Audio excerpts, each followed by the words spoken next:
Mood and behaviour को ये आगे चल के हम जानेंगे। Next slide. तो देखिए ब्रेन वाला हेल्दी जो फूड होते हैं जैसे कि फिश ऑयल हो गया, ब्लैक एंड ग्रीन टी हो गया, स्पिनाक, केल, एवोकाडो। स्पिनाक और एवोकाडो तो हम डेली बेसिस पे नहीं ले सकते, इसलिए हम क्या करते हैं, हम सिर्फ ये लेते हैं कि जो हमारा न्यूट्रिशन में जो जो डेली का बेसिस हम लेते हैं उसमें सारे के सारे हमारा कॉन्स्टिट्यूएंट जो कि ब्रेन को हेल्दी रखने में मदद करता है वो मिल जाता है। जैसे कि फिश ऑयल मतलब ओमेगा 3 वाला हम ले लिए। हम तो फिश ऑयल तो नहीं ले पाते, लेकिन जो फिश स्किन में बनाया जाता है, जो हमारा जो लाइफ लाइन का कंपोनेंट हो गया, ब्लैक एंड ग्रीन टी के कंपोनेंट में हम फ्रेश लेते हैं। और कुछ कुछ ओमेगा कैफीन के लिए हम जैसे चाहिए हर्बल कंट्रोल भी लेते हैं, वो सब आगे जाके बताऊंगा। डार्क चॉकलेट तो हम मतलब डे टू डे बेसिस पे तो नहीं ले सकते, इसलिए उनका जो कंपोनेंट होता है जिसमें उसमें कुछ फ्लावोनॉइड्स होते हैं, तो उसमें हम इसमें मिल जाता है, हमारा मल्टीविटामिन मिल जाता है, हमारा ओमेगा मिल जाते हैं। जो एग होता है, एग तो चलो एग तो हम ले लेंगे, चलो डे टू डे बेसिस में जो हमारा चीप फूड है हम ले लेंगे। तो एक जैसा प्रोटीन अगर एक भी कोई नहीं ले पाते, जैसे नॉन वेजिटेरियन वो नहीं होते, तो वो भी हमारा जो एग वाला जो प्रोटीन कंटेंट होता है वो हमारा प्रोटीन पाउडर और सेगमेंट का कॉम्बिनेशन में हमको मिल जाता है। Next slide sir.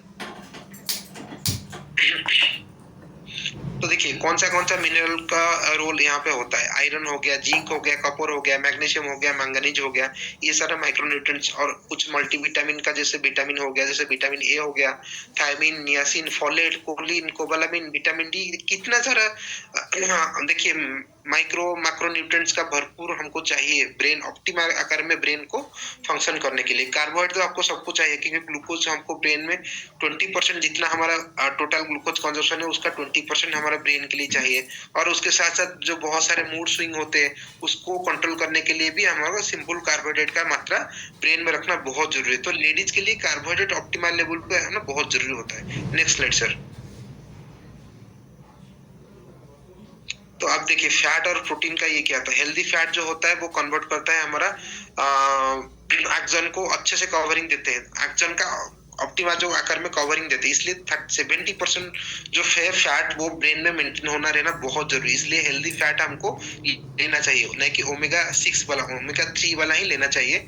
और उसके साथ साथ हार्ट हेल्थ को अच्छे से बनाए रखना बहुत जरूरी है, क्योंकि हार्ट अगर अच्छा बनेगा तो ही वो ब्रेन को अच्छा ब्लड सर्कुलेट कर पाएगा, तो भी उसमें अच्छा ऑक्सीजन कैरिंग कैपेसिटी ब्रेन का मेंटेन होके रह पाएगा। और हाइड्रेशन, इसलिए हमको पानी पीना बहुत जरूरी है, प्रॉपर हाइड्रेशन चाहिए। स्ट्रेस लेवल को मेंटल ये करना चाहिए, मेंटल एक्सरसाइज में ध्यान देना चाहिए। ये सारे छोटे छोटे चीज ब्रेन हेल्थ को बहुत ही इम्पैक्ट बनाता है। और प्रोटीन, अगर प्रोटीन जब कंजप्शन होते है वो अमीनो एसिड कन्वर्ट होता है, वही अमीनो एसिड आगे चल के ब्रेन का जो जो सिग्नल कैरिंग कैपेसिटी है, केमिकल मैसेंजर होता है, न्यूरोट्रांसमीटर प्रोडक्शन को ऑप्टिमल लेवल में हेल्प रखने के लिए जरूरी होता है। Next slide sir. अब चलते ये फार्मूला 1, इसमें तो ज्यादा कुछ बताने की जरूरत नहीं, ये तो बहुत सारे डिफरेंट फ्लेवर में मिलता है।